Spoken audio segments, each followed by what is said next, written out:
કરજણથી પાલેજ તરફ જતા national highway number 8 ઉપર એક ભયાનક અકસ્માતની ઘટના સામે આવી છે। વહેલી સવારે કરજણથી પાલેજ તરફ જતા નેશનલ હાઈવે 8 ઉપર PCBL કંપની નજીક એક ગંભીર અકસ્માતની ઘટના બની હતી। બંધ પડેલ ફોર વ્હીલ ક્રેનને હટાવવાની કામગીરી દરમિયાન પૂરપાટ ઝડપે આવી રહેલી આઈસર ટ્રકે ક્રેન સાથે ભયાનક રીતે અથડાઈ હતી અને બંને વાહનો પલટી ગયા હતા। અકસ્માતમાં આઈસર ટ્રકનો ડ્રાઈવર અંદર ફસાઈ ગયો હતો। જાણ થતાં જ કરજણ ફાયર બ્રિગેડની ટીમ ઘટના સ્થળ ઉપર પહોંચી હતી।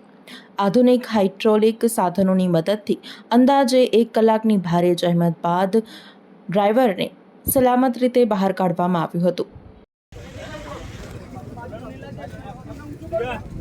हाँ चलो चलो उतरे से